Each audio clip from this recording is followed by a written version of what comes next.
to me, the two biggest things, one is improving school security so that these are not soft targets anymore. I mean, you had a very big school. You did have a resource officer there, but I mean, for 3,000 kids, you're going to have better visible security. And I think we could easily, in Florida particularly, have a program where retired military and law enforcement officers are enlisted to help provide school security so that these are now hard targets. If they're hard targets, right, these guys are not going to want to do what they're doing. And then the other thing we have to look at is, you know, if you're a danger to society, we need to look at our civil process. You know, these guys used to be committed 50, 60 years ago to an institution if they were a danger to themselves and others. You know, now it's gotten a little more liberalized to where all these warning signs, they say, unless you actually commit a criminal offense, there's nothing we can do. I don't think that that is the best way to protect the public. So I think looking at that, I think could really, really make a difference. That's different than saying, you know, we're going to do some major gun control, which is basically going to end up just falling on the law-abiding gun owners.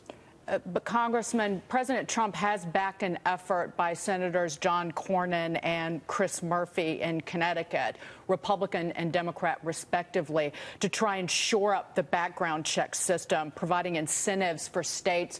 Quite frankly, they're already required to upload this information, like criminal conviction records, into the instant criminal background check system.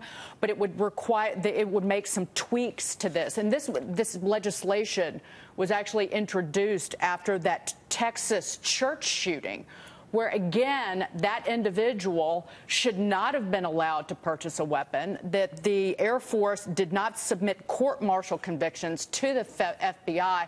But President Trump does seem to back this. Do you? We actually, Dagan, earlier this Congress, we actually passed a package. It included some other elements like reciprocity for concealed carry permit holders. But we actually had the fix NICS elements in there. And look, I hope that works. But understand, the background check system is there.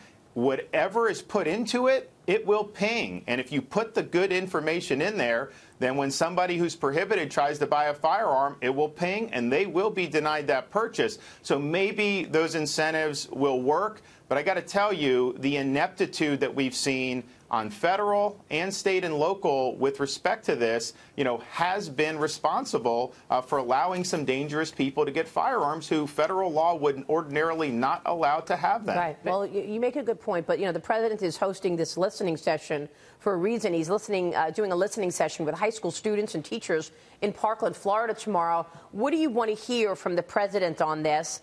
It's clear the president is open to making some tweaks. And to changing, and perhaps it is raising the age to 21 in terms of being allowed to get an automatic weapon. So, well, there are no automatic weapons. I mean, these are all semi-automatic. They're not military weapons. When I was in Iraq, we would have select fire. You could do automatic fire. You could do 3-shot bursts. You know, these are semi-automatic, both pistols and rifles.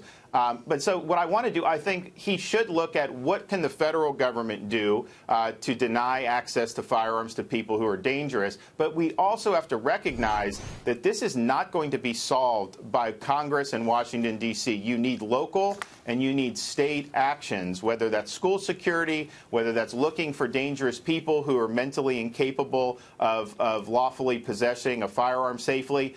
So understanding that we have different levels of government and that each different level probably has a different role, because sometimes when these things happen, people think that it's all going to be solved in Washington. But I think we've seen, you know, putting all the trust in the federal government, that is not going to do enough, because we just don't have a good track record of dealing with the issue. Real quick, Congressman, a number of states, California, Connecticut, Washington, Indiana, Republican state, and Oregon have extreme risk protection orders, or what I call gun violence restraining orders. Would you back one in Florida?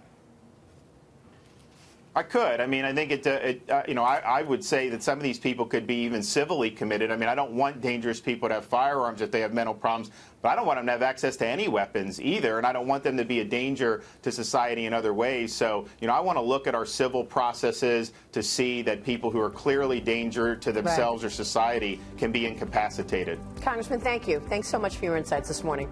We'll see you soon, sir. Thank you. Congressman DeSantis.